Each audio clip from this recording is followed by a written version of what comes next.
Throughout its history, the Cleveland Foundation has made important investments, and yet deep inequities along racial lines continue to exist in Northeast Ohio. Once we understand what our why is, you can see exponentially, we have something inside of us that will go to a completely different level.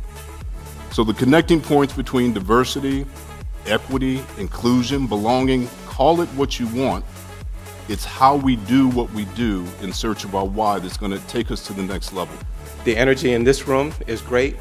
I also have heard that the energy online is great. And I hope you are enjoying the morning so far. Really good stuff already.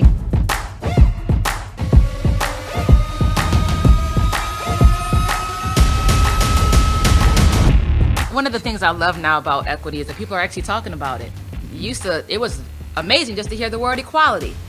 But then you realize, that ain't actually what we need. Especially as Black folks, we need equity. So social capital is not just who do we know at tables of power, but who do we know in the community, right?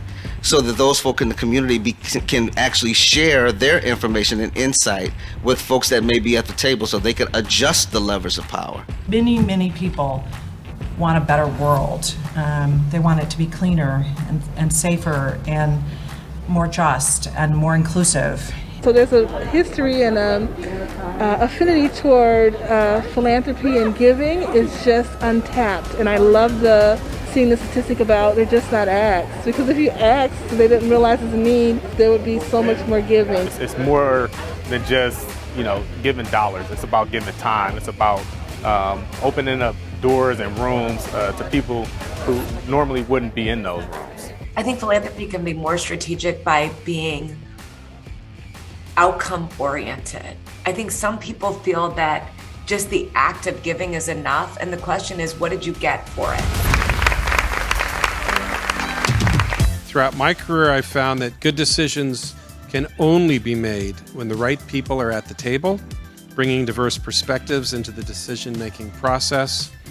And in that same vein, I've learned that you can study an issue all you want, but there is no substitute for the wisdom of proximity and lived experience. When I realized that giving had nothing to do with anyone else, not the people that I was impacting, not the people that I was giving to, mentoring, advocating, helping, but it had everything to do with me. I unleashed God's promise for my life. I want to go to the generational wealth issue. You said it's important for the magazines to examine that. How do you tell that story in an interesting way? Well, is it just telling the story? Because I don't know how many people are going to read that story, right? For me, generational wealth means that I create a platform that highlights small Black businesses.